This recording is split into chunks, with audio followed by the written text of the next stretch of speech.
Matt, we're live. We are live. Look at my eyes, man. Do I look creepy right now? You look like you're really in the zone. I'm in the zone. Yeah, I'm ready to fuck this up. No, just kidding, man. All right, this is episode 42, right? Welcome back Yes, to sir. InfoSec to Insanity, where firewalls are optional, but accountability, that shit's mandatory, man. Well, so let's take a step back from that. Step back. Right. So I think I came up with this like 2 minutes ago. I wanted to preface this like we think accountability is mandatory. The reason we're talking about this is because the industry just says, meh, fuck it. Yeah, there's some truth to that. So that's why we're There's talking. some truth to that. Well, we've been kind of dying to do this episode. Do this series for a while because you and I have been talking, in the background about, I think just you and I are accountability people. My father taught me, and it was kind of beaten into me when I was a kid, that shitty choices have consequences. And so I expect consequences when I make shitty choices. I don't blame anybody for all the shitty choices I made that ended up in jail, the alcoholism, the partying, all the crap I did, 20 something years ago. There ain't nobody to blame but me. And it wasn't until I was held accountable, until I accepted accountability for that I actually changed. And I think our industry, I was doing some research today because I'm preparing for the part 2, which is coming up next week, about how, when was the first time I ever got a data breach notification from a company? And the first one I can remember was back in 2005, and it was ChoicePoint. And what I was thinking about was how things have not gotten any better. In 30 years in this industry, I could take the same talk I gave 25 years ago, change the date, change the cover, and give the same exact talk today, and people will be like, oh my God, that's revolutionary. It's like, bullshit. It's the same damn thing. We haven't made progress. And people say, well, we've made progress. I mean, we've got AI, we've got, all these XDR shit, we've got this and that and everything else. Like, look at all the progress we've made.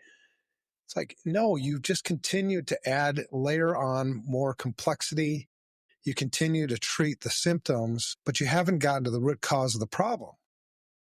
And there are multiple root causes to the problem, meaning this broken industry. But there's no way we should accept, since 2005, 9,000 reported data breaches. Those are the ones that are reported. Now, I've done incident response hundreds of times, and I know that most of them go unreported. So how many data breaches have we had? And even when there is a requirement, I've been in legal cases where it's like in the Target one comes up over and over again, because that was 14 months of my life that I'll never get back, where, Evan, what do you think about this? Let's explain that to us, and you're talking to a whole bunch of lawyers who are really, really smart. And they ask you, well, in your opinion, do you think this is negligent? I'm like, well, I'm not the fucking lawyer. Whether I think it's negligent or not, that doesn't matter, because I'm not the one, making the case. In my opinion, absolutely, this shit is negligent. This is basic information security stuff that they should have been doing from the beginning.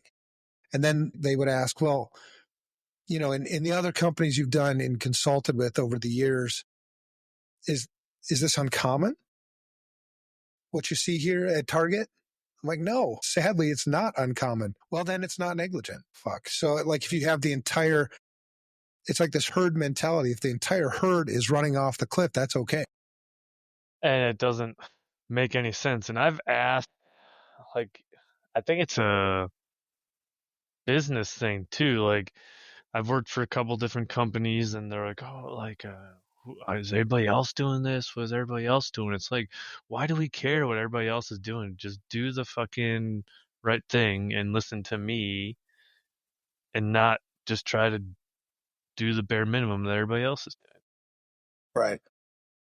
So you had your dad who taught you about professionalism and accountability. Not so much professional. Shitty choices have consequences.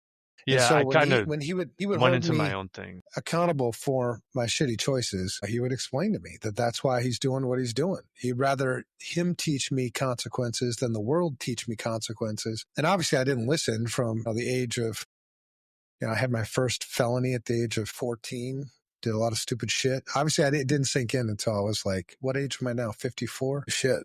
Till I was 30 maybe? Before I finally yeah, my dad was right. Why am I in jail again? Well, because shitty choices have consequences. But that was the thing, right? That's the thing in life. In so many areas of life, you are held accountable. You break the law, you're held accountable.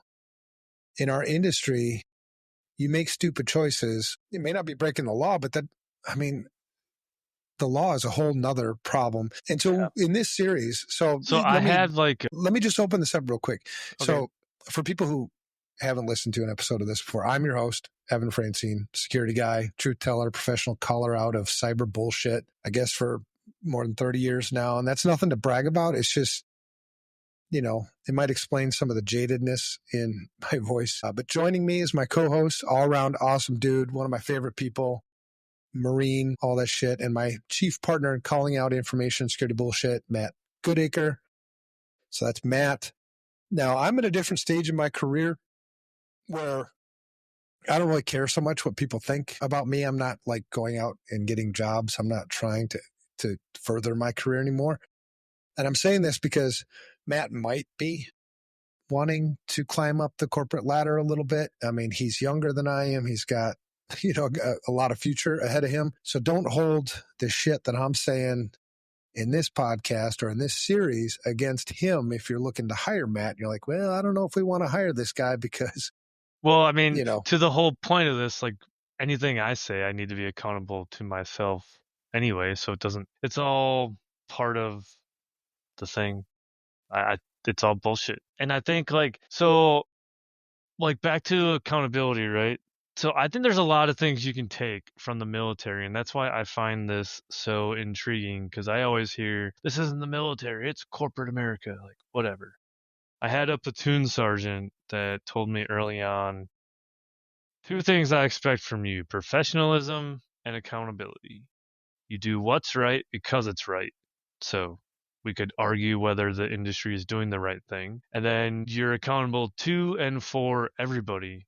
And now this, I think, is key in what we're doing, because a lot of companies, like I said before, well, what is everybody else doing? We only worry about our competitors, but everyone is on the internet. Everything is connected. We should all be working together. If someone has a breach of data, it impacts everybody. So we should be accountable to everybody for all our actions. Yeah, man. I mean, there are systemic issues that are broken in this industry that we're going to call out. So this is, and this is episode 42. Tonight we're kicking off this brand new series, right? That's been a long time coming. Bam, in your face, bitches, maybe. But it's been a long time coming. Accountability in cybersecurity is broken. For the last 10 or so episodes, we fixed our eyes on mental health. We talked about May was Mental Health Awareness Month. We didn't take it like that wasn't good enough, right? 1 month isn't good enough for mental health. We're going to talk about it until we don't feel like talking about it anymore, and then we'll talk about it some more. We did that, and we're not letting that go. I mean, we'll come back to that again, but it's time to kick off something it's a structural rot that makes this industry so damn fragile, and we need to talk about it. We need to get it out there. I'm going to use a lot of opinion in this series. Every opinion that I'm going to share in this series is an opinion that I can back up, meaning I've thought about it. You find that there's two things that people generally do when they can't defend their point is they'll either change the subject or they'll attack your character. I'm not going to do either one of those things. I look forward to, Matt, it might be helpful too, at some point along in the series, if you want to play devil's advocate with some of this stuff so that we can just try to figure out, because the thing is, like you said, we're all in this industry together, right? It's not my problem to fix. It's not Matt's problem to fix. It's our problem to fix. And until we embrace some of the solutions to some of these things, admit that we have a problem, right? It's like when you go through Alcoholics Anonymous, like first step, step one, admit you got a problem. Fuck, we've got a problem with accountability in this industry. If you disagree with something that I'm saying, you're more than welcome to come on here, right, and share your opinion. There are going to be times, in this series where I'm going to call out lawyers. I think the legal community is a big contributor to why this accountability problem is such a problem. Call out vendors.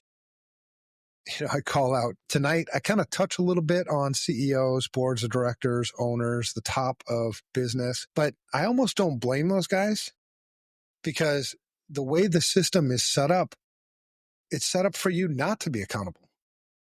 So why step out of that? I'm not rewarded in any way for being accountable. So whatever. We'll get through all that stuff. But let me ask you something. When a breach happens, who really gets held accountable? So breach happens. You've read about them. I've read about them. Allegedly, there's been over 9,000 some odd data breaches that have been publicly disclosed in the last 20 years. So when that happens, who really gets held accountable? Is it the CISO who's been begging for the budget for 3 years? I'm guessing that the CISO, unless they're completely incompetent, and there are CISOs who are completely incompetent, but a CISO has two jobs. I've said this many times. Your job is to consult the business to make good information security risk decisions and then implement those risk decisions. That's your job.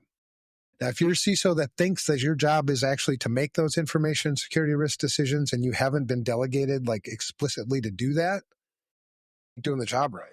So most CISOs, I think, have been trying to do their best.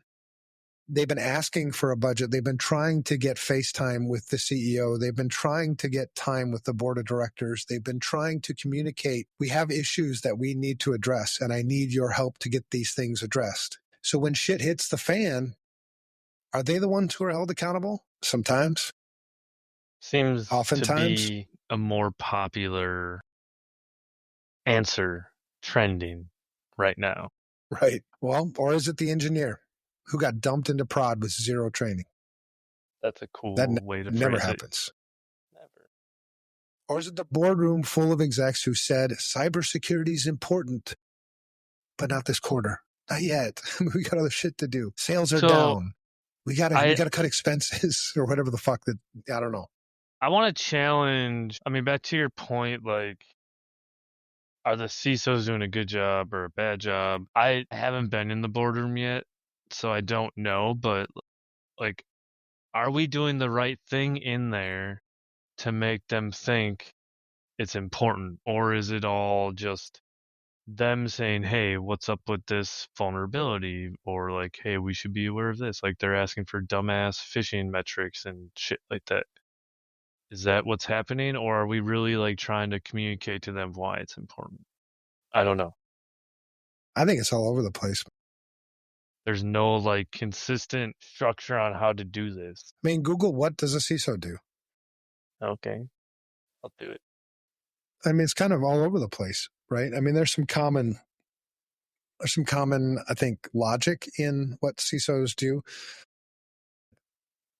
I think a lot of people are CISOs and it feels good to be a CISO because you're kind of at the top of the food chain now. You know what I mean? Putting your time and effort, and now you're an executive and you're probably getting paid a hell of a lot of money, $250,000, $300,000, $400,000 a year. You go to conferences and you get to wear, the name tag that says CISO of whatever company, and people give you oh my God, you're a CISO. Hi, can I get a job? I mean, sometimes go to dinner. Let's play golf. Yeah, I mean, it's an ego trip, but in practice, I think, and I'm hard on CISOs, man. I respect all CISOs, except for the ones, I guess, that just think they got all their shit together when it's obvious that they don't, or the ego trip guys, gals, people. But I think it's all over the board, man. I think there's some good CISOs, and I think there's a lot of CISOs that aren't very good. I think even the training that CISOs get is half-assed at best. And I think there's a lot of pussyfooting around problems, accepting the status quo, too much of that, and it's broken. So tonight we're setting the record straight, huh? We are. We're just going to poke the bear. We're going to dissect it. We're not just going to poke the bear.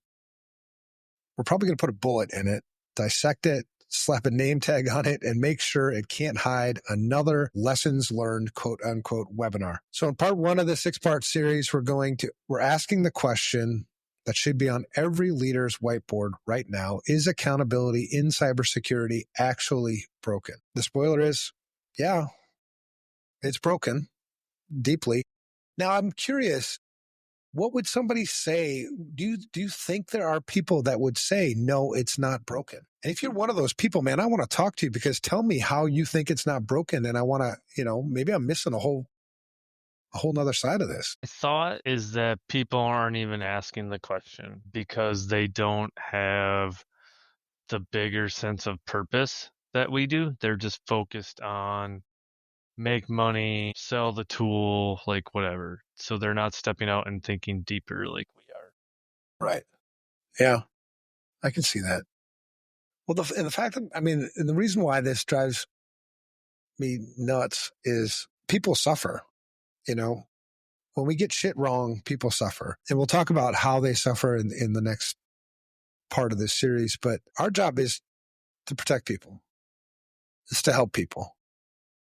Our job, and that's from, and in that first blog post that I posted last week, I called out 3 different types of bad people in this industry. One is, the attacker, the overt attacker, the one, the ransomware gangs, the nation state people, whatever. They're attackers. They don't try to hide it. That's who they are. Then you've got these wolves in sheep's clothing, the people that are in our industry that are taking advantage of other people by selling them shit that doesn't work, that they don't need, that they don't even know how to use, right? So it's almost like you capitalize on this fear and this emotion to make money off of them. That's taking advantage of people. And then the third one is just the ignorant, the people who continue to just adopt new technology without understanding how to use it responsibly. They just keep doing it.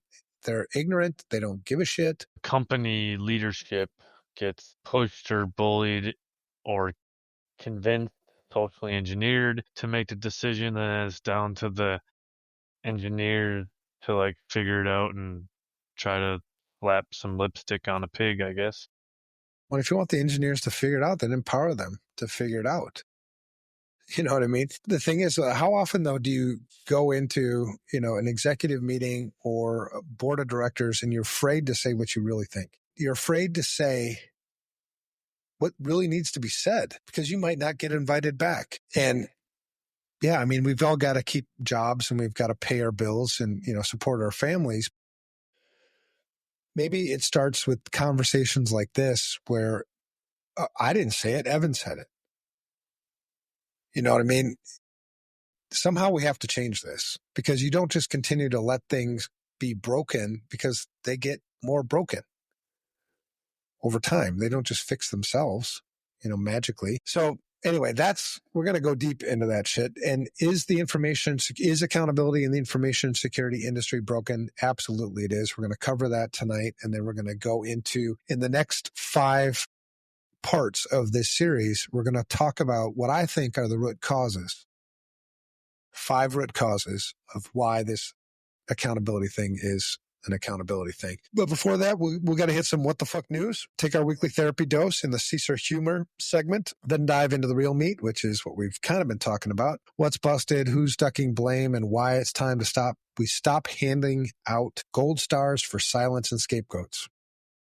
We need to stop patting ourselves on the back like, oh my God, you're doing so good. You won CISO of the year, whatever the fuck. All right, then if you are truly the CISO of the year, bring us along with you and help us fix this shit. I get frustrated by every award we hand out in this industry because it's like, who are we to be handing out awards? We give them out to ourselves. We start an LLC, we start a magazine, a website, we give them money, and then, hey, you're the award winner. Yeah, congratulations. All right, so this is InfoSec to Insanity. It's time to bring accountability back into the room. In the first segment, what the fuck happened this week? SharePoint's back in the news, or still in the news. So SharePoint ransomware campaign explodes. 400 plus systems hit. A China-based threat actor, Storm 2603, has exploited recently disclosed flaws in Microsoft SharePoint server. We have 2 new CVEs this week, but makes it different from what we talked about last week. This is different. They're new vulnerabilities that are being exploited. So one is CVE 20259706, CVE 2025-49704, aka also known as tool shell. They're using this to deploy ransomware like Warlock and Lockbit Black. And this is different, like I said, than last week's CVE 53771.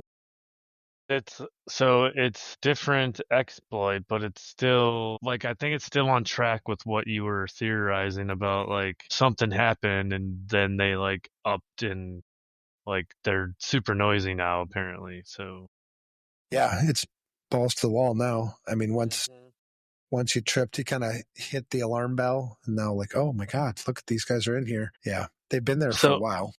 Is anybody really surprised about SharePoint? For one. Number two, I'm surprised Microsoft hasn't racketeered everybody off of on-prem already. Or maybe they push everybody to the cloud and then everyone's just like, oh, I forgot about that server.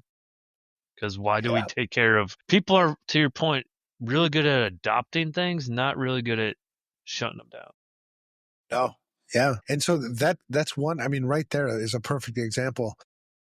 In my opinion, you not knowing that you have a server running is negligent. I would agree. But is it? I mean, in reality, is it? Is it prosecuted that way? Is it? No, it's not. It should be.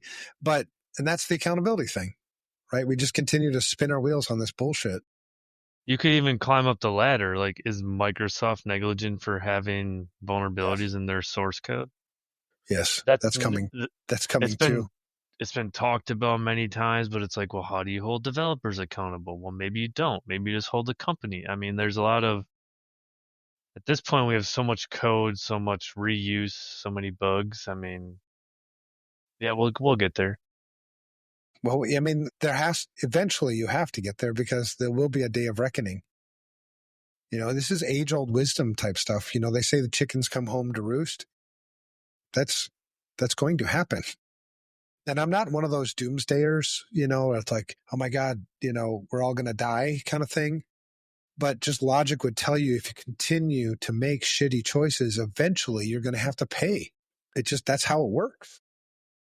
So anyway, over 90 state and local governments were targeted alongside other global organizations. This is significant. This SharePoint ransomware campaign, it's significant due to the widespread use of SharePoint in enterprises and government.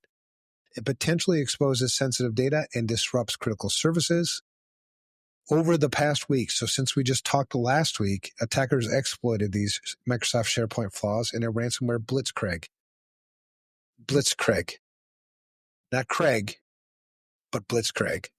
Like the World War II kind of thing. So both public, private entities across the U.S. and abroad, variants are being deployed through stolen machine keys and DNS-based persistence. Microsoft did release mitigations, but threat actors are now using the flaws to create long-term footholds even after patching. So patching is that a isn't surprise? I mean, You said many times, like it doesn't change. Get in, establish persistence, elevate, pivot. So the fact that they're maintaining a foothold, why is this even like... Right. Oh my God, it's so earth-shattering. I'm telling you, man, that's the frustrating thing about, you know, seeing, it's like, yeah, it's like deja vu. It's like, what was that movie with Bill? Shit. Not the hedgehog, but the Groundhog Day? Yeah. Bill Murray? It's like that. Yeah. Yeah. That's my birthday. It seems like, you know, the more I sit back and think about it now, you know, I'm at this stage in my career where I'm able to step back a little bit and think more and reflect a little bit more. And it's like, I think it's been Groundhog Day for 30 fucking years, except for it gets a little bit worse. So the what the fuck angle, SharePoint is the digital office water cooler, and now it's poisoning the punch with ransomware cocktails. Comedic punchlines, patch your SharePoint or get shared with a ransom note. Matt, do you have another comedic punchline? At this point, SharePoint's more of a threat actor than a collab tool. Nice. That's what happens when your shit gets compromised. All right, so what the fuck? Story number 2, Gen Z polyworking triggers new cyber risk minefield. So this is one of those words when I saw it, I was like, what the fuck is polyworking? Okay, so I'm I like, wasn't the only one then. no. When I saw the article, I was like, polyworking? That sounds stupid. But so, so I read it. So polyworking, also known as multi-employment or polyemployment, is the practice of holding multiple jobs or roles simultaneously. It's a trend gaining traction, particularly among younger generations, as it offers income diversification, career flexibility, and the ability to pursue diverse interests. While it can be a way to maximize earnings and gain experience, it also presents potential challenges like burnout and blurred boundaries. The blurred boundaries part is kind of the cybersecurity, I think, minefield piece. But All kinds of thoughts when I about read this definition, I'm like, that's just holding multiple jobs. Shit, I was doing that back in 1990. I didn't call it polyworking. I called it working. working. Yeah. It's just, I think it's just fucking clickbait. Like, I looked into, like, Right? this doesn't mean anything. And it's like, they're trying, to me, it feels like it's a half-ass attempt to try and make security risk relevant. Because I don't believe that this is that big of a deal. Well, according to Kaspersky, Oh my God. Thank you, Gen Russia. Z's side hustle culture, multiple jobs, apps, and platforms is a growing attack surface. 6 million cyber attacks. I don't know where the fuck they came up with this number, but 6 million cyber attacks have exploited this polyworking lifestyle with phishing and malware targeting distracted users across devices. Sure. Where did they come up with the 6 million? From their endpoint fucking monitoring tool, Well, touching a exactly. firewall. So you just touched on, I think, a really important thing. In our industry, there's studies all the time like this, right? Studies and news things and shit. And you always have to use discernment and look at who sponsored it, right? So Kaspersky is saying like, oh my God, this Gen Z polyworking thing is a thing. 6 million cyber attacks have exploited this shit. So get on your shit. Oh, and by the way, we sell endpoint stuff, and you might want to, we can help you mitigate that. So, but I do agree with logically, if my organization is handing out laptops or iPads or computing devices to employees, and those employees are using that same computing device to go work for another company to do multiple jobs on, yeah, that's an issue. That's a problem. But there's lots of ways I can handle that. It's a corporate problem. I don't think it's a cyber risk issue because if they're talking about it being complex and the multiple jobs and the things, like you already have Teams alerts, email alerts, Slack alerts, like you're already bombarded with enough shit. Like just adding more really make it worse, maybe. But it's more of like a manager thing, manage your people and company protect your data type of thing. Yeah, I think so. There's some of that. And then, I mean, do my end users have admin access to their systems? Yeah, I mean, that's we've been another. preaching that shit since like 1840, that you shouldn't do that, that, your users need to be users and we need to control the devices that they're using. So if I've deployed properly secured mobile devices and laptops, they won't be able to work in another company with my laptop. They can't install apps. Right. Probably locking down what websites they can go to. I mean, it depends on the user, of course, and what their role is. But it's not like, okay, here's your laptop. We'll send you the links to go install your stuff. I mean, if that's how you're doing it, then yeah, you kind of deserve this Gen Z polyworking thing up your ass. I think they're just trying to play on the whole push of like poly relationships that's I know, but happening. you're going to hear it in one of these damn conferences you go to, or But they're one of probably these. talking about it at Black Hat already, probably. Right. You're going to hear about it there. You're going to hear about it at the next ISSA get together or ISC Right. squared get together. Like, oh, did you hear about this new polyworking thing? Yeah. I'm gonna be the one to bring it up. It's like when they came out. It's like when they came out with cloud. Like, are you going to the cloud? Yeah, I've been using the fucking internet forever. I just I don't know. picked my server up and I moved it here. Right. All right, so the what the fuck angle on this one, it's not the hustle that's dangerous. It's the 5 open tabs and 3 work logins on one laptop. Comedic punchlines, polyworking because 1 breach vector per job wasn't enough. Gen Z is working 2 jobs and training 3 APTs without knowing it. Nice. I like that one. Because they're advanced threat actors, of course.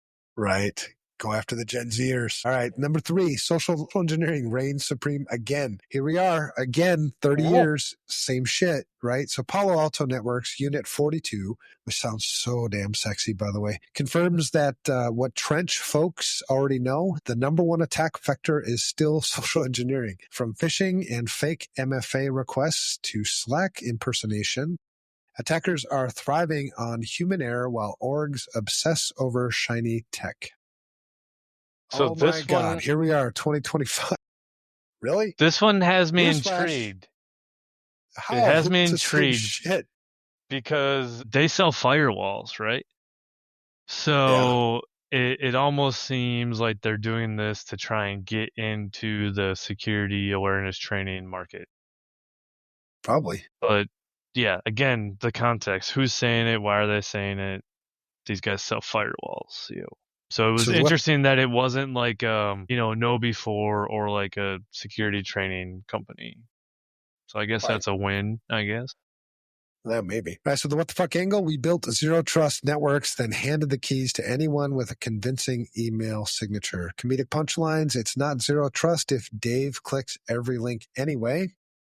Fishers don't need malware, and when Dave's willing to forward credentials for a $10 Starbucks card, hey vendors, stop inviting me to fucking webinars and stuff and giving me a $10 gift card. You just mix this whole thing of good and bad together. It's terrible. Yeah.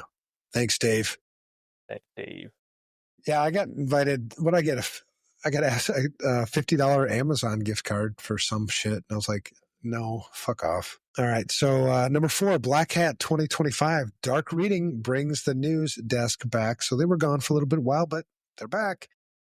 So if you couldn't get to Vegas, no sweat. Dark Reading's news desk is back covering Black Hat USA 2025 with interviews, new threat research, and highlights from security leaders. Expect vendor swag and 0-day drama. All right, I And a have lot a of beef vendor with like this. vendor shit. Yeah. What do you got? So you provide the link, and I went and looked at the agenda of day 2 or day 1 and day 2 of like who's talking on this thing. This isn't a fucking news desk. It's a vendor sales platform. I Fuck know. out of here. There's like That's why I haven't. 4 workers or researchers in this list. The rest is all vendor bullshit. And even the research, man. I mean, this is like I used to go to Black Hat early on, back when people like Bruce Schneier were a breakout session. I mean, it was legit. You came away like, oh, fuck, all right, I learned so much. I mean, you just felt like empowered when he came back from every Black Hat. And then it was like 2000, I don't know what year, maybe 12, 13, where I was like, this was the worst fucking Black Hat I've ever been to. All it was salesy shit. And then I went again for a couple more years, and then I was like, I'm done. I cannot go to this anymore. There was no longer, I mean, there's still some good shit. There's still some good research shit, but you have to find it. It's not gonna, I mean, it's so It's tucked away in a corner. yeah, it's just so dirty, man. It's all salesy shit. So I won't go to Black Hat anymore. It's bullshit, really. Some of the training is good.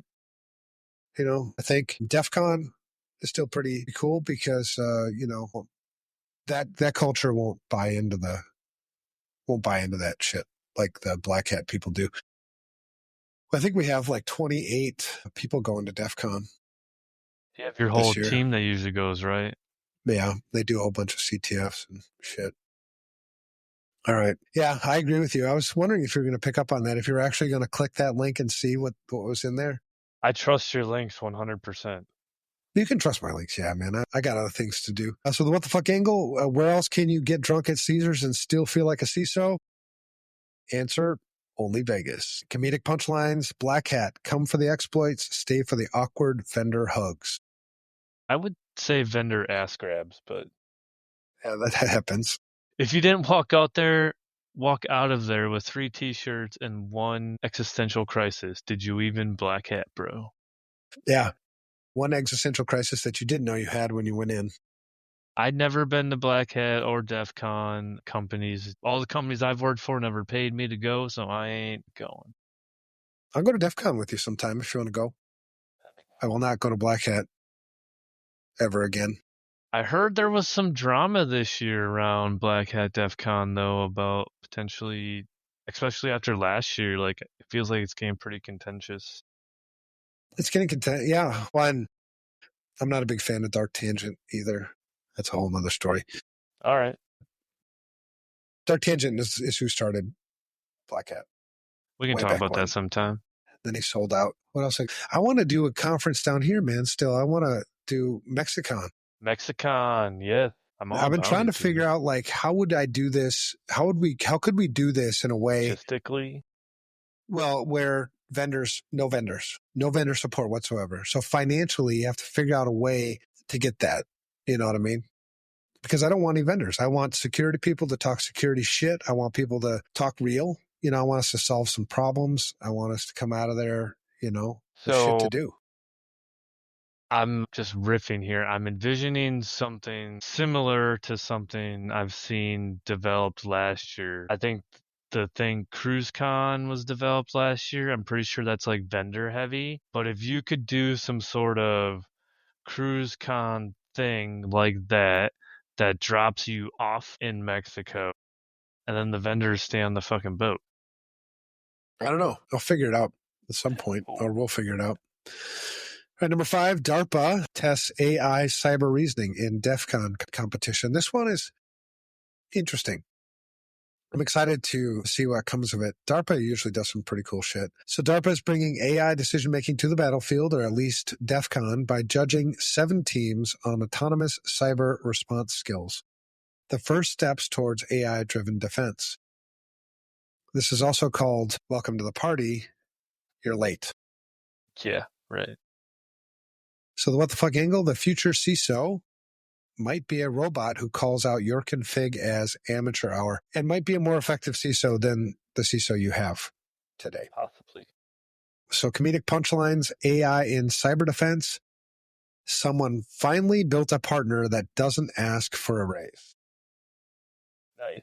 They'll love that. When AI says we need a policy, you know it's sentient. Right.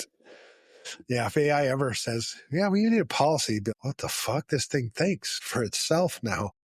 That's crazy. Now, 6, I caught wind of, and I was like, I've always been critical of CISA, as I should. I think we should all be critical of CISA. We should all be critical of all this shit, by the way. You should be critical of me. I should be critical of you. I mean, critical isn't a bad thing. We should be questioning each other. We should be challenging each other. We should be holding each other to account.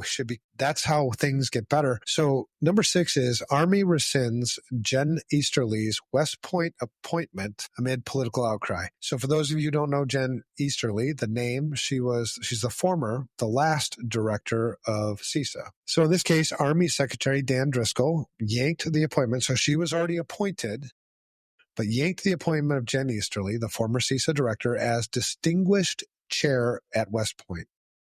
This came after pressure from political activists accused her of partisan influence during her tenure.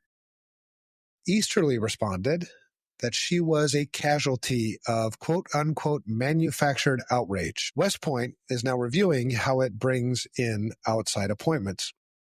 Now, I've been critical of CISA from the very beginning because my biggest fear about CISA actually came true. One of my biggest fears about CISA was that this was going to make information security, this was going to make cybersecurity a partisan issue. Prior to CISA, information security was always bipartisan. Everybody saw this together. So the first CISA director, I forgot his name right now. Hello. Krebs. Brian Krebs. Not Brian Krebs, the other Krebs. Oh, yeah. So the first CISA director, he was whatever, fired, blah, blah, blah. And then it kind of became a partisan thing. Then Jen Easterly, who I respect tremendously, right? A veteran. She's served her country very, very well. But before CISA's post-2020 posture, before that, you didn't see nearly as much cyber discussion bleeding into election narratives, online censorship debates, or political tribalism. For better or worse, her tenure, whether she was the cause of it or not, she was in this leadership position. For better or worse, her tenure overlapped with some of the most heated moments in that space. And CISA often became the lightning rod. It was when, you remember that they were trying to put together this disinformation committee thing? Do you remember that? It was like, what the fuck is this, right? I'm going to have the federal government tell me what information is true or not true. That's what I'm supposed to use my fucking brain for. I don't need somebody to tell me how to think. Right? So when that was coming about, and then thank God that fell apart pretty quickly. But one of the things that Jen Easterly said was, because she was challenged, I think, in a Senate committee meeting, your job is to protect critical infrastructure. And she said, well, the collective mind of the U.S. population is critical infrastructure or something like that, paraphrasing. And when she said that, I was like, oh my God, you just said that out loud. That's crazy. All of that, Jen Easterly, she's not going to get this appointment. Again, I'll say it again. I greatly respect the lady. I respect every veteran. I don't care if you're batshit fucking crazy. You're a veteran. You served our country, and God bless you and thank you. In the private sector, when you took this role, I don't think you did a good job. I think you did a lot of things really good. I think you could have kept this bipartisan, and I think we lost that in cybersecurity. And I don't know how we're going to get that back. The what the fuck angle, this isn't just political theater. It's a conversation about how cybersecurity became political. And yeah, absolutely, Easterly helped make that happen. So there's like a whole piece of this, right? They're like, oh, CISA is supposed to protect critical infrastructure. They're not protecting shit. They're just putting out, I mean, the big thing that you really see is they're putting out things, best practices on how to do things, which you should already know how to do. So, like, I think this idea, and this might be why it got political, is the thought of they need to protect the critical infrastructure. Like, you need to protect your own shit. Like, the energy companies, the gas like, you need to protect that. That's how the company or the country is designed to run, right? Like, run your own states, do your own thing. The government shouldn't have to come in and run it for you. Well, and why didn't CISA foster conversations about what we're going to be talking about in this accountability series? Yeah. You know what I mean? That would help. And I'll tell you why. I mean, I think I know why. One, information security is not an election issue, which is coming up in one of the series. Two, the big tech companies are so integrated. Yeah, there's so much money. Cash money. Just look for people, any listener, just Google JCDC. It's who sits in JCDC. It's Microsoft, it's Palo Alto, these guys are the cause of a lot of our problems, right? We're going to talk about that in a later series too. So if CISA really wanted to fix the problems in our industry, well, then fix the fucking problems. Stop treating the symptoms and actually get to the root of the problems. So anyway, comedic punchlines. Cyber was nonpartisan until it got drafted into the culture war. When your resume reads CISA director, but half the country reads Twitter cop, your next gig might not be so secure. Yeah. I wrote that one myself. You're welcome. All right. So real talk on that. Easterly brought energy and visibility to CISA, but also blurred the line between security and politics. Information security is not a fucking political issue. It should never be a political issue. I will work just as hard I don't give a fuck if you're Democrat, Republican, transgender, male, female, Trump's. I don't give a fuck. Security is security. And that's the way it should work. Right? So I think we lost that anyway. So before 2020, cybersecurity wasn't getting dragged into election fights or online censorship drama. Afterward, it was front and center. Leadership sets the tone, and under her watch, the tone turned divisive. Accountability means owning that too. So you can't claim the moral high ground in cyber while throwing fuel on the political fire. If we want public trust, we need public servants who build bridges, not broadcast battle lines. All right, so that's the What the Fuck segment.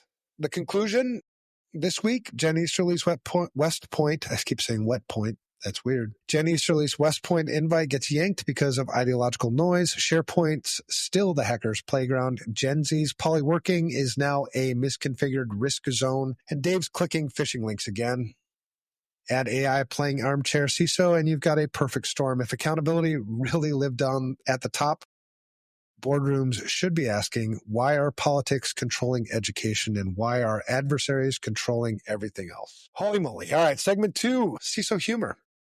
The title for this one this week, Matt, is Accountable, Burnout, and Underfunded. So welcome back to the CISO Therapy Hour, where your budgets are rounding error, your tools don't talk to each other, and your blame folder's always full. You might be a CISO if you just got blamed for a breach in a system you didn't know existed until yesterday. You might be a CISO if your CEO says we're all accountable and then CCs you on the post-mortem. That may have happened once. All right, you might be a CISO if you've got 24 dashboards, 3 risk platforms, 1 therapist, and 0 sleep. Real quote of the week. I got asked if we had quantum-resistant encryption. I said we still don't have working single sign-on. But we need that quantum resistance, bro.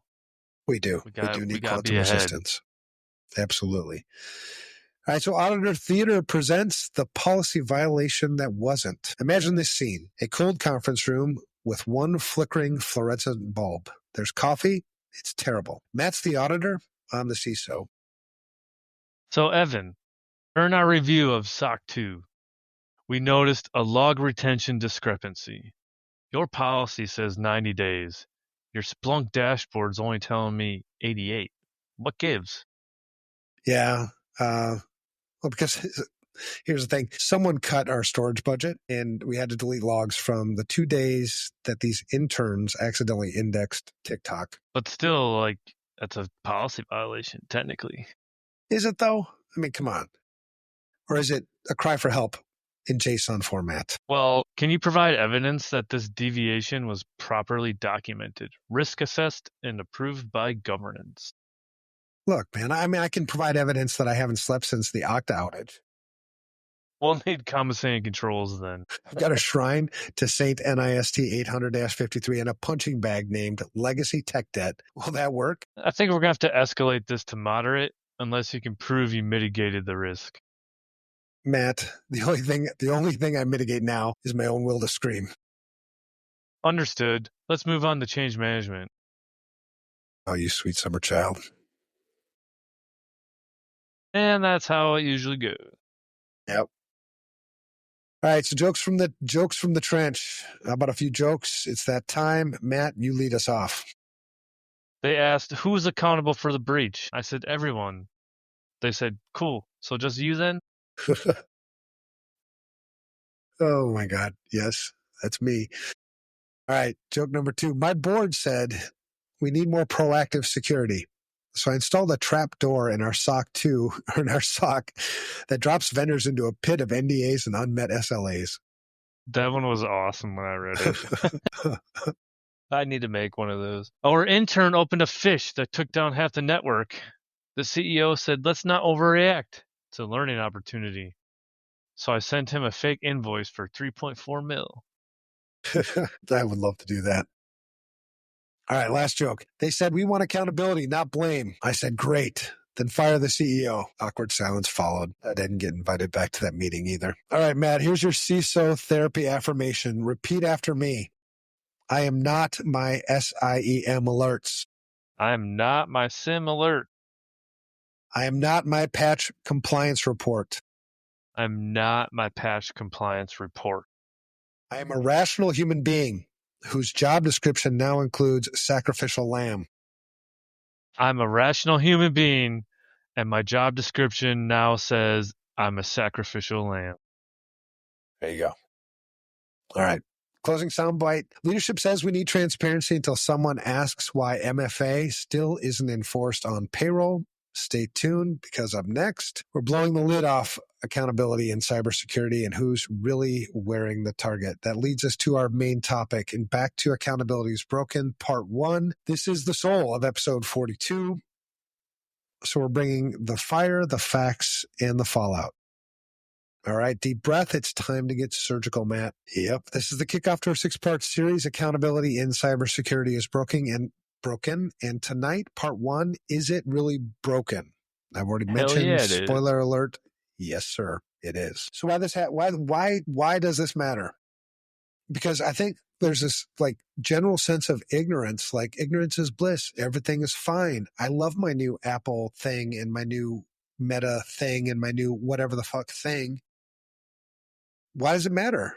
Breaches happen, systems fail, the headlines pile up, but when it's time to figure out who's accountable, who's actually responsible for the damage, and you may not feel the damage, you may not see the damage. That leads us to next week, when we talk about it doesn't hurt enough, but it will. It really will. I mean, logic brings you there. So who's actually responsible for the damage?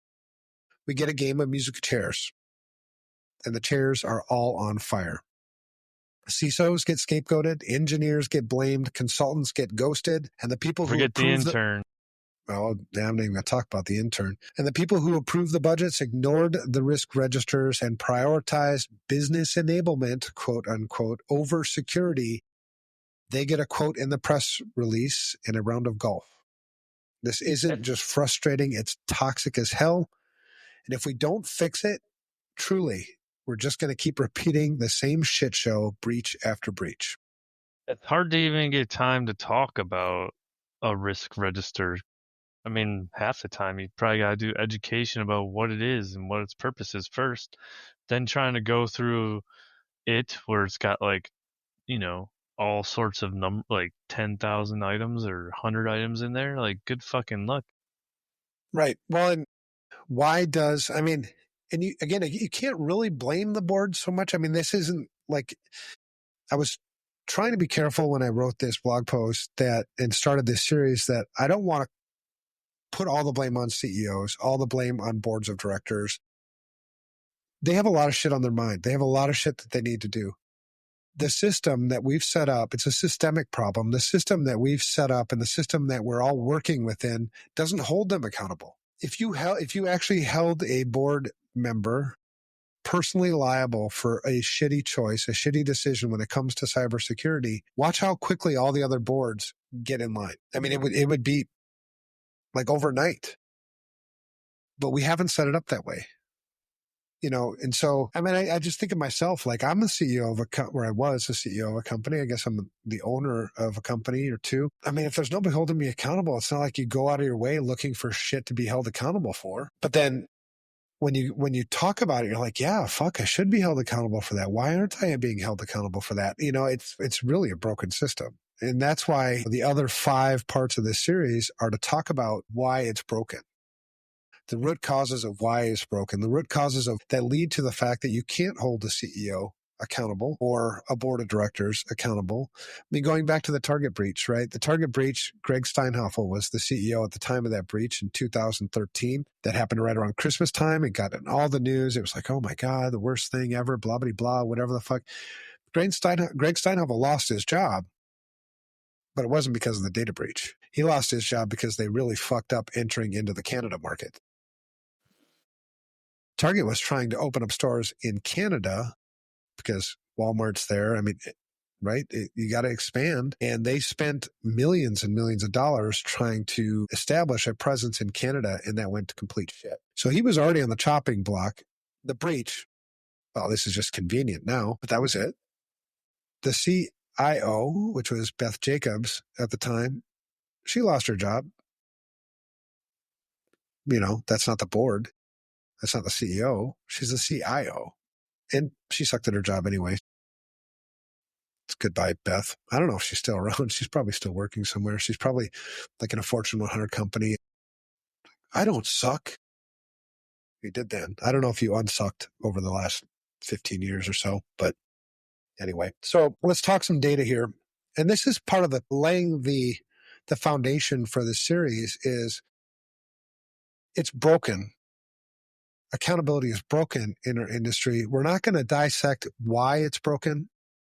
That takes a whole nother 5 series, right? That's 5 more podcasts where we have to talk about that. This is just demonstrating that it is broken. There was, last couple of years ago, there was a poll by the Cybersecurity Hub that they put out on LinkedIn, and they asked who is ultimately responsible for cybersecurity in an organization. That's quote unquote. I'll say it again. Who is ultimately responsible for cybersecurity in an organization?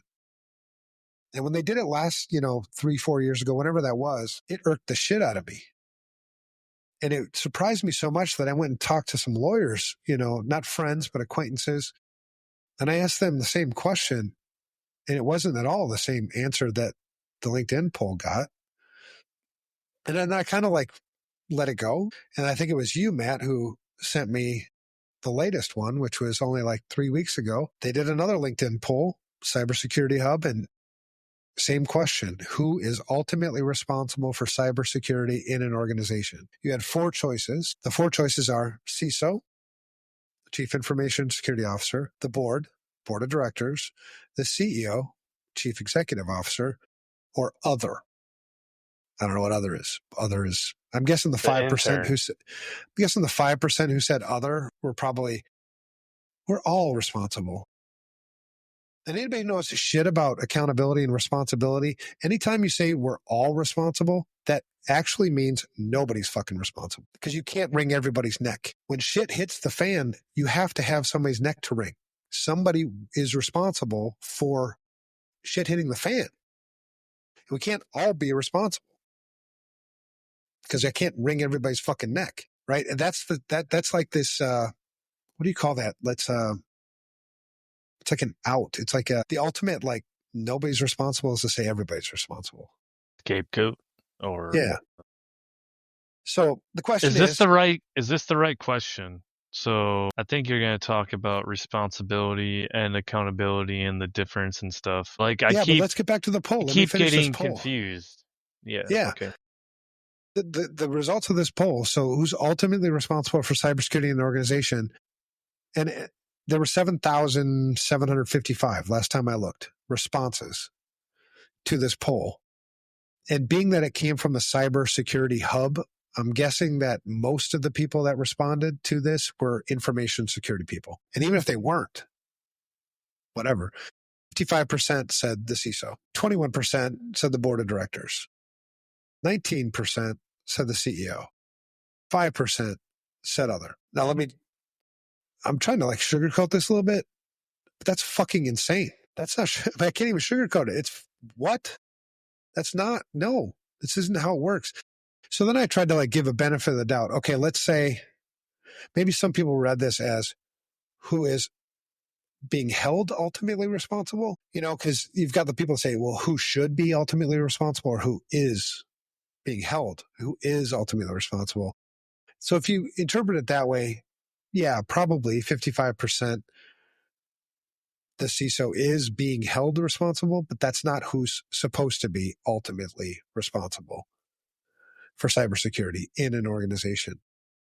The CISO might own the operations, but they don't own the organization. They don't decide. You and I know who decides what gets funded, prioritized, and ignored. It's the top.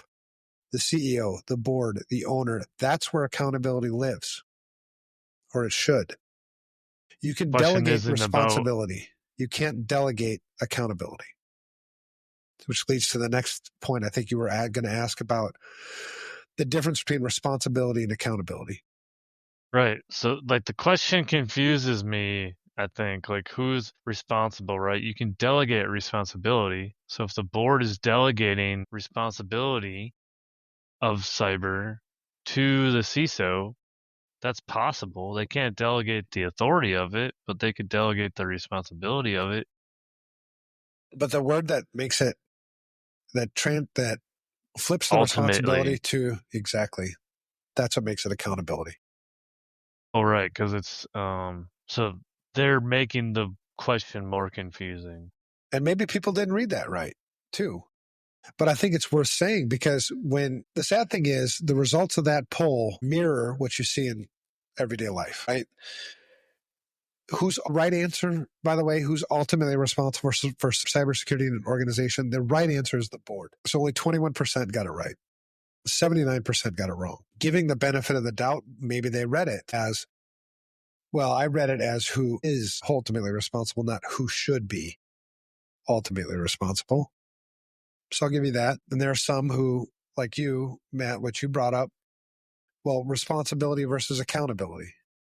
So I read ultimate responsibility as just being responsible, not ultimate responsibility flipping to accountability because you put the word ultimately there. So semantics, I get it. But I still think, when you look at the industry as it is, there's lots of confusion on who's fucking accountable for this. So I agree. And I think there's a whole nother dynamic to this question that doesn't get acknowledged. I would say the majority population on LinkedIn is going to be your startups, your founders, or your salespeople. The majority of your actual practitioners are not on LinkedIn. They're hiding because it's gross. Yeah, So maybe. the ones that are, my guess, I could be wrong, my guess would be the ones that are responding to this are the salespeople that want to talk to the CISO because they think that they approved the stuff. Yeah, I mean that might be another take. But look at across the industry, and you talk to your peers, and from my perspective, consulting enough organizations over the years and talking to our teams, it reflects what reality is. That boards of directors and CEOs are not being held accountable for information security. And so I think we've confused in this question, and just in general, we've confused responsibility and accountability. And the difference is responsibility is doing the work. Accountability is owning the income or the outcome. Also owning the income because they usually make more money. But okay, so responsibility, doing the work, accountability, owning the outcome. You can delegate responsibility. You can't delegate accountability. And yet we do it every damn day. Regardless of what the poll said, and regardless of discussing how you may have interpreted that question, you see it. Breach after breach after breach. Is anybody held accountable? If somebody is held accountable, where does it lie? It usually lies with the CISO or a security person or somebody, right? It rarely lies with the CEO, rarely lies with the board of directors. I'm sorry. What's that? We'll do better next time. Yeah, exactly. So we do it every damn day, and let's call it what it is. It's leadership theater. Quote, unquote, we value cybersecurity, yet you cut the budget. You skip Every the year. tabletop. You skip the tabletop exercise. You ignore every damn recommendation. I can't even get fucking FaceTime with you. You don't even read my emails, right? So we value cybersecurity. It's lip service. And then the breach hits. When the breach hits, quote, we're disappointed. We'll learn. We're committed to moving forward. The translation, it wasn't me. This is a named security person, whatever. The problem here is somebody pays the price. Information security is about people. If it wasn't about people, if people didn't suffer when we do shit wrong, we wouldn't even be here. There'd be no sense in us even doing this work. If nobody suffered if data was compromised, but people do suffer when data is compromised. And you give like this false sense of security, right? Where as long as the general population, it doesn't hurt too much. They don't ask too many questions. They don't dig too deep. They'll keep doing business with us. They did the same thing in this with credit and debit cards, the whole payment card industry. There's a whole reason why the United States was way late to the game with chip and pin. Europe had already been chip and pin a couple of years ahead of us. And it wasn't until, ironically, not long after the Target breach, because not long after the Target breach, there was the Home Depot breach. That pretty much tipped the scales. Because now we've lost consumer confidence. Now consumers won't use our fucking cards anymore. They finally called our bluff. So now we have to go chip and pin. Why didn't you go chip and pin 2 years ago, like the Europeans did? Question, I guess, for the payment card industry. But that's kind of the same thing that happens. Because I was already PCI compliant. Right. Yeah, Target had their papers in order, that's for sure. But people pay a price. Who pays the price? Here's the part that no one talks about. They don't talk about it enough. It's not the executives. They don't pay the price. They don't lose their jobs.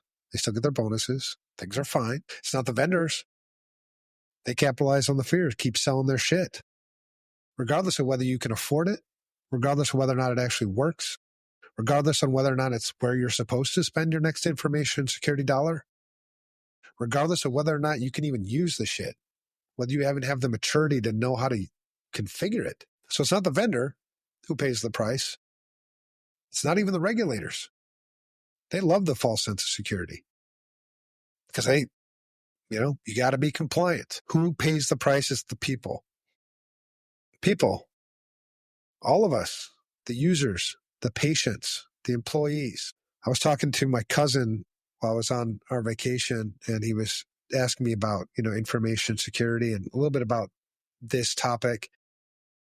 And I've had to sit across the table from executives of businesses knowing that in a incident response, knowing that this business isn't going to survive. It's not going to survive this breach. In that case, fine. Maybe the executive paid the price. But worse, so did all your employees, right? When you have to pay a ransom of, say $1 million, that's $1 million you can't pay your employees. It's $1 million you can't provide better benefits for them. That's got $1 million has to come from somewhere. So, it's always the people who pay the price. It's the ones whose data gets sold, whose identities get abused, and who never even knew they were part of the risk calculation. That's who pays the price. They pay while the board moves on. That's not broken. That's fucked. Matt, what say you? I agree. I agree. I concur, Doctor. Concur. Fancy.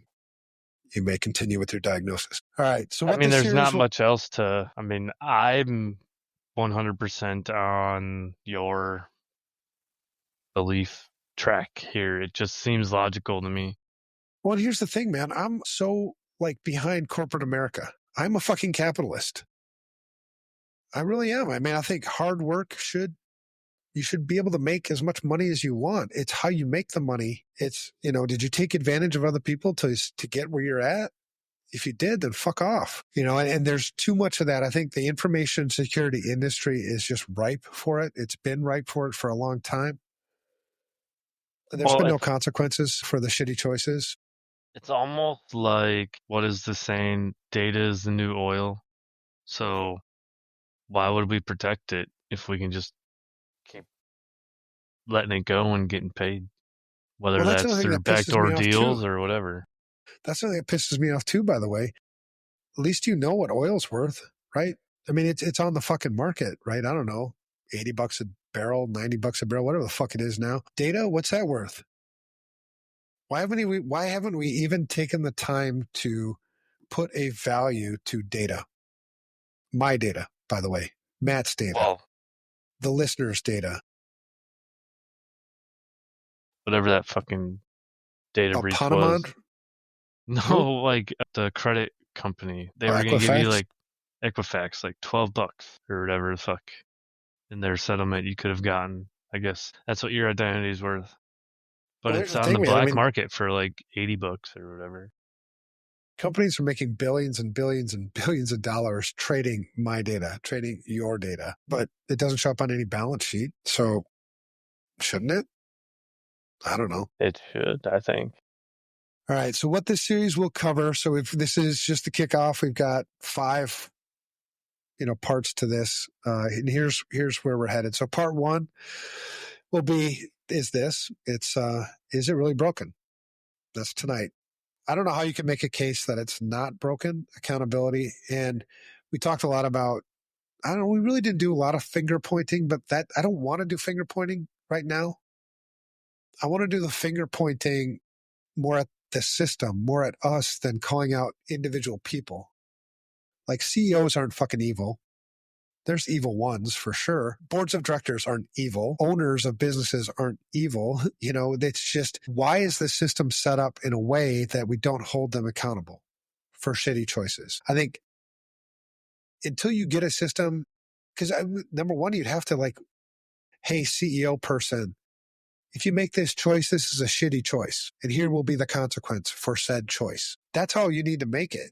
So start with something simple If you don't have an asset inventory, you're negligent. There you go. One thing. That's where you start. So your shitty choice is, well, I choose not to have an asset inventory. Well, then suffer the consequences for that. Right? I mean, that you need to start off like very simple, very basic, and then walk people towards what this all means. Because sadly, I think we've adopted new technology much faster than our ability to use it responsibly. So the ball's pretty far down the road right now. So we have to kind of work our way toward it. So part one, is it really broken? Part two, next week, it's not real until it hurts. Why nothing changes until someone bleeds. And this is really about, people don't realize it hurts. I mean, nobody's demanding change. The general population, everyday people aren't screaming for change. Should they be? I think they should, but it doesn't hurt. Not enough. But if you take this into context, I mentioned in 2005 was the first breach notification that I received from ChoicePoint. Here we are in 2025. What we've done is we've made just a series of small compromises over a long period of time. And if you were to take from where we were at in 2005 and just in one day take us to 2025 and what we're dealing with today, you'd be outraged. But that's not how it happened. It happened these little steps. I think when you put it into context, and then will the chickens come home to roost? And if so, what would that look like? I mean, it's because everything that everyone's been saying, like all the OGs, yourself included, like it happens. It's going to hurt. It's going to fucking hurt. And my job and the whole reason why I'm in this industry is to serve people. I don't want fucking people to get hurt. I don't. I hate it. Even the people I don't like. So that's my job. So anyway, that's part two. Part three is cyber doesn't win elections. Political will and leadership apathy. So we're going to explore in that, because that's another one of the root causes. We're going to explore in that part why the laws suck in this industry. And we'll go kind of deep into that. Part four, breach, jackpot, how the legal and insurance systems reward failure. The legal system, the legal community, lawyers get rich as fuck off of breaches. And I'm just going to leave it at that. And then we'll get to the rest of that on part four. Part five, selling fear. Vendors cash in on chaos instead of solving it. That's another one of our root causes. Nobody holds them accountable. We have vendors selling shit all the time. That sucks. And you don't know any different because you didn't do any damn research on the shit and you just bought the shit. Well, like Microsoft. Seriously. I'm the one that's making all these vendors better. I swear to God. Like, I got to ask these questions like, why is this like this? Why doesn't this work? You have an API. What does it do? Well, what other industry can you think of? And what other industry can you think of where you create a product that's flawed? I buy it, not knowing that it's flawed, not all these flaws. I suffer consequences for your flaws in your shitty product, and I'm held accountable for it, not you. You sold the shitty product. Not just that, but then it's also my responsibility to fix your shitty product. Like you come up with a patch and I have to, why the fuck didn't you apply the goddamn patch? Why the fuck am I applying the patch? Right. It's your product. Well, that's why they want everything to be SaaS now, so they can apply the patch for you. Well, then fine. Then what's the trade-off? Are you actually going to take accountability? I gotta pay a monthly subscription fee. That's the trade-off. No, I mean the trade-off meaning what are you going to give me in return? No, I just answered your question. You're going to pay me more in subscription. Right. That's the answer. So that's part five. That'll be selling fear. We'll get deep into that. And then part six, the thing is about people, we're addicted to the short term. We have short memory spans. We go quarter to quarter. Like there's a lot of consequences that come with that short term thinking when information security really is long term thinking. It's habitual. You have to create good information security habits. It's a life skill.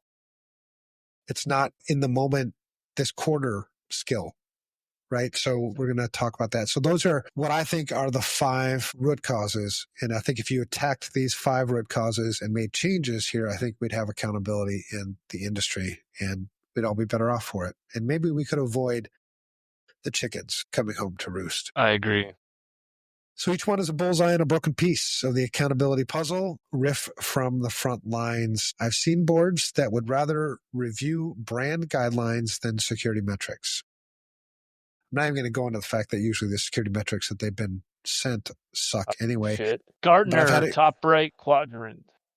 right. And this is true. I've had execs ask me and or legal, because we're usually in the room at the same time, can we delay the breach disclosure until after earnings? That just sounds shady as fuck. It happens all the time. And I've watched CISOs get chewed up, thrown out, and replaced like that was the fix. No, that's the distraction.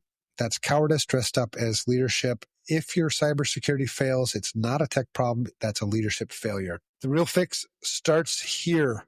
This episode is your wake-up call. It's not about blame. It's about owning the damn thing. You want change? Start by looking up, not down. Boards, CEOs, owners, you want the title, you take the fall. Let's bring it home.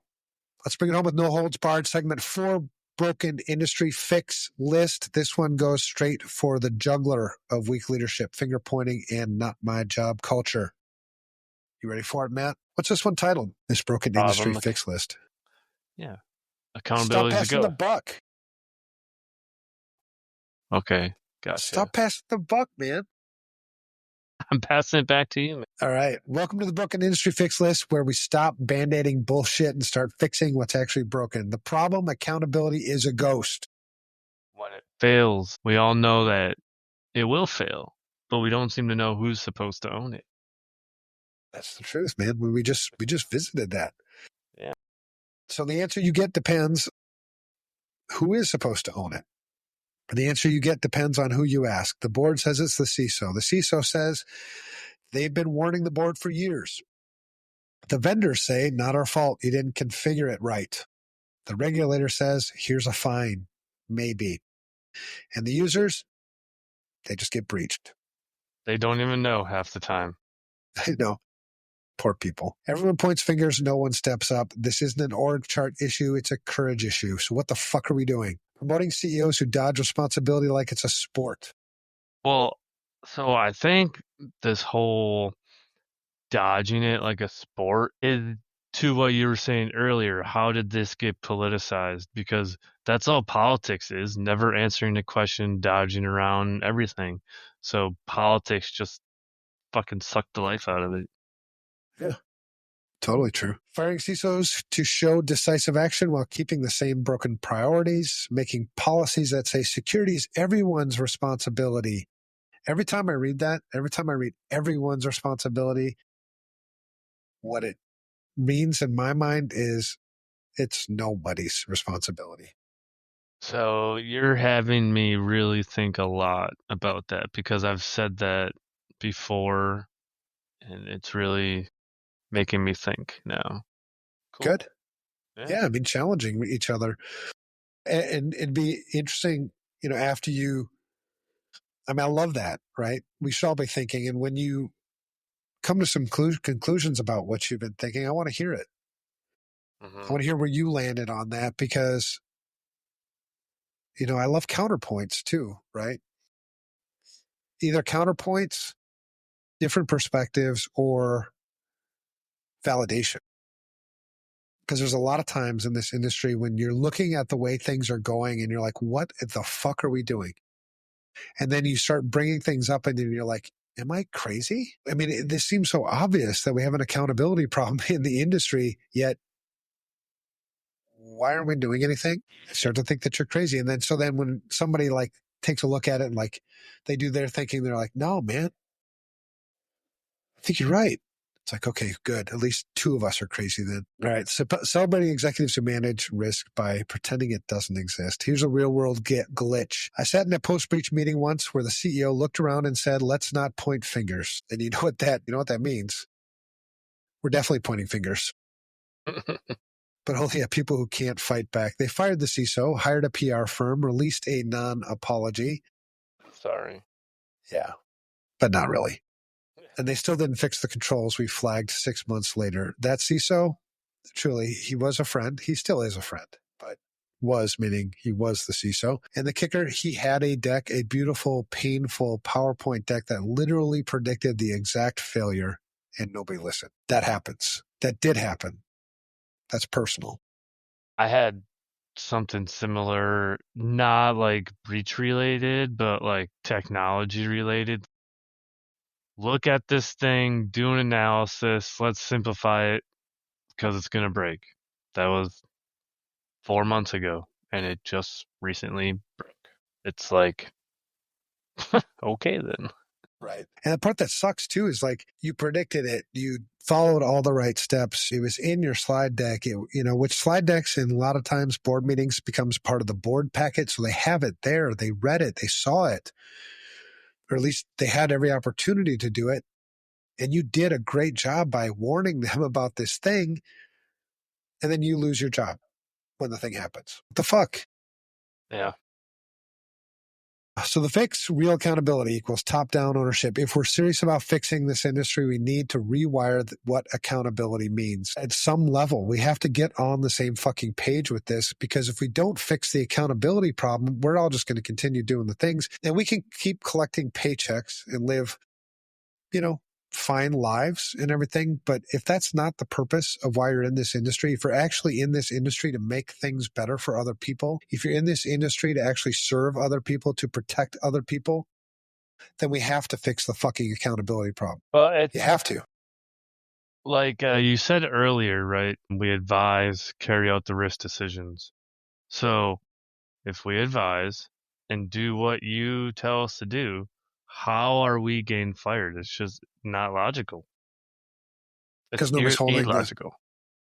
Right. And so what it takes is, I think, the village to put this thing in the right, fix the system, to make it known, to have laws written, compliance, whatever it is that drives. And we'll talk about this throughout the rest of the series and talk about possible solutions to these things. But it can't be me as the CISO working in an organization. I could do all the right things and still get fired. It's not my fault. I got fired because the system's busted.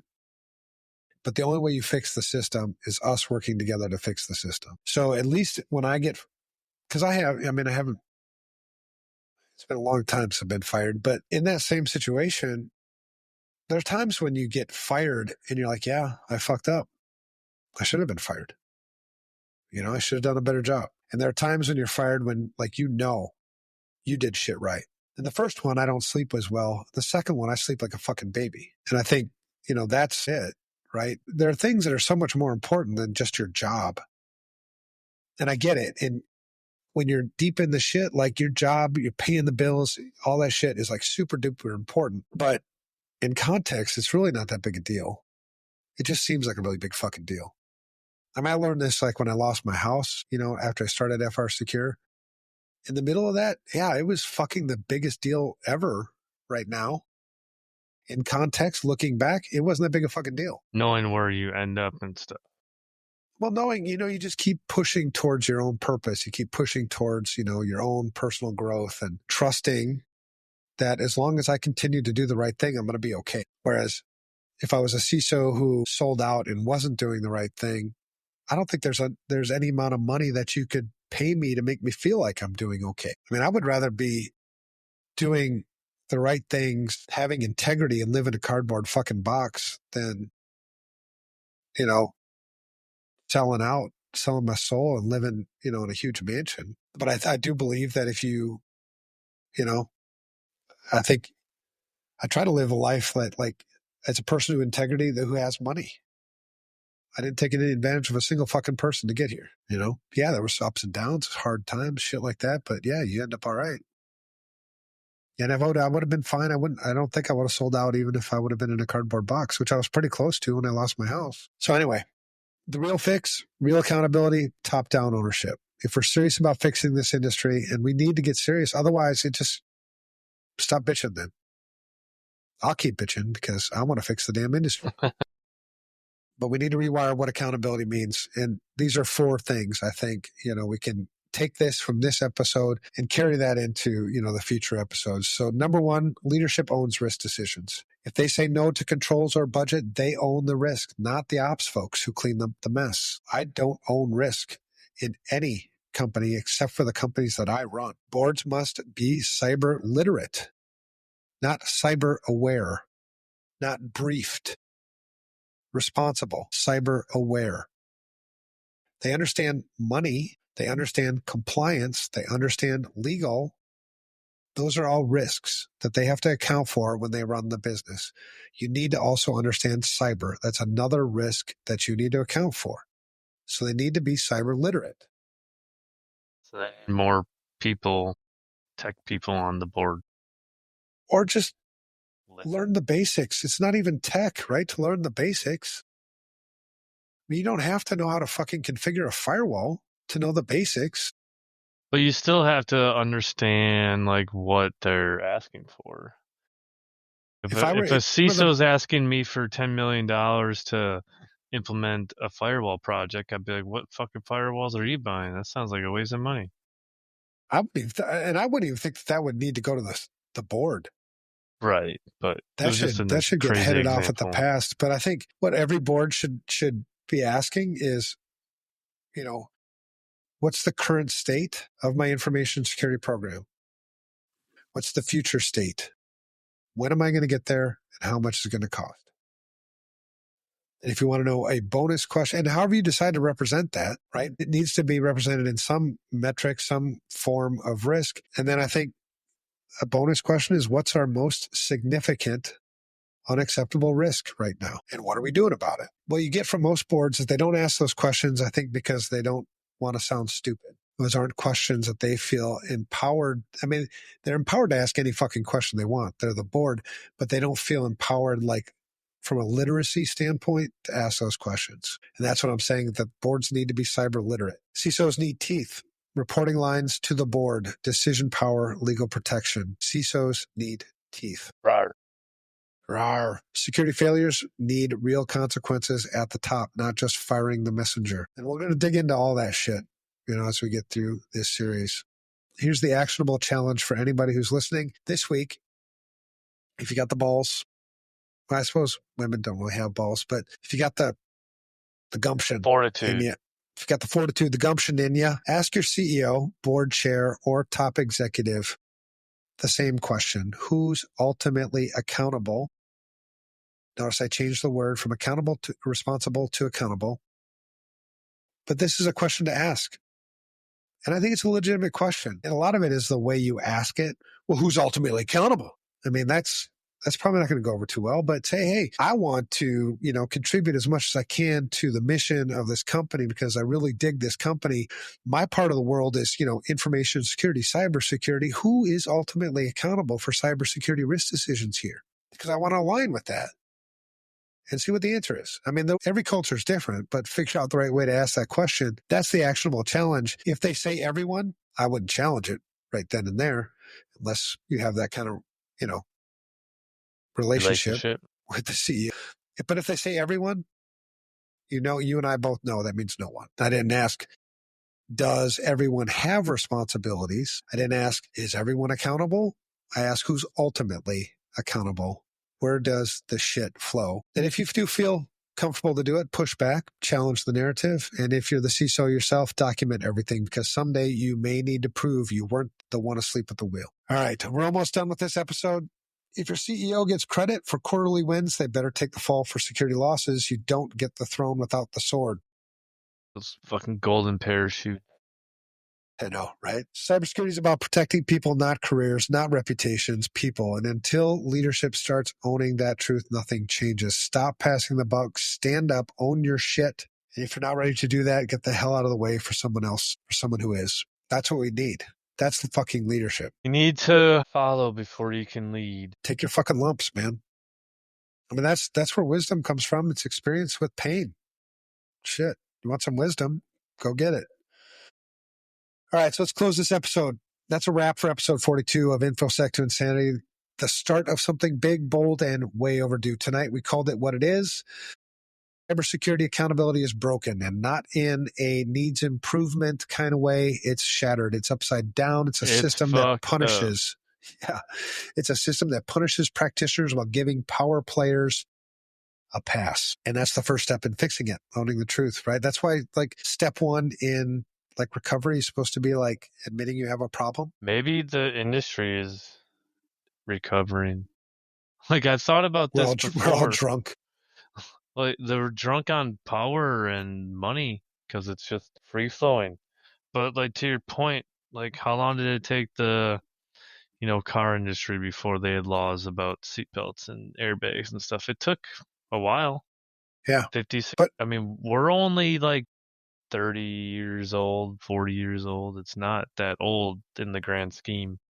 what it took was Getting people hurt. to step up. People had to step up. That's what we're doing, right? When you're in the game for the right reasons, you want people to do shit right, especially when you can do it right. It's not like you're going to lose a shitload of money by doing things right unless you're Microsoft. You might lose a whole shitload of money because you've been doing it wrong for so fucking long. But anyway, the first step in owning it fixed is owning the truth. So if you're a CISO out there getting blamed for what the board wouldn't fund, this one's for you. If you're a leader who actually gives a damn, take this episode and bring it to your executive team. And if you're a vendor using fear, uncertainty, and doubt to dodge your own role in this mess, maybe sit this one out and rethink your roadmap. I Because need we're not more stopping. things. We're not stopping here. Right. I don't need it to work. I just need more buttons and things, man. Give me more features. Right. Aye. So coming up next week, accountability part 2, it's not real until it hurts. In part 2, we're diving into the hard truth that nothing ever changes in this industry until pain makes it personal. I mean, if you're talking about like nothing ever changes, I tell people on my team all the time, go and read this book called The Cuckoo's Egg. I mean, they're talking about cyber attacks in the 80s. And what is it? Identity. Like, hidden accounts, unused accounts, and that kind of thing. And now we're like, identity is the new perimeter. Get the fuck out of here. It's not the new perimeter. It's always Right. always been the same thing. Yeah, nothing's changing. Well, we're going to dig into that next week, man, because I've got some really good, I think, logic to defend why we want to get out ahead of this. When the chicken comes home to roost, nobody's going to like it. And it is going to come home to roost. It's not a doomsday prediction-y thing. It's like logic, like watch. It's like you have this path, right? This trajectory. You know where the fucking shit's going because as long as you don't change course, it's pretty easy to predict it. If you decide to change course, well, then great. Then it becomes harder to predict it, probably. Anyway, change doesn't happen until it gets personal. And it's the breach that hits your hospital. It's your name on the lawsuit. I don't know if you've ever been sued before, but that's fun. It's your kid's PII, personally identifiable information, showing up on the dark web. And for any parent listening, if you think, well, my kid's personally identifiable information has never shown up on the dark web, I'm sorry to break it to you. It has shown up on the fucking dark web. And you may not feel the pain of it now because it hasn't been used yet. Once it gets used, that's part of the chicken coming home to roost, and it's going to fucking suck for your child. Lock your credit. Lock their credit. Even beyond that, man, what happens when it's DNA? What happens when it's medical records? That's a whole nother level, but at least you can lock the credit now. Yeah. True. It's one step.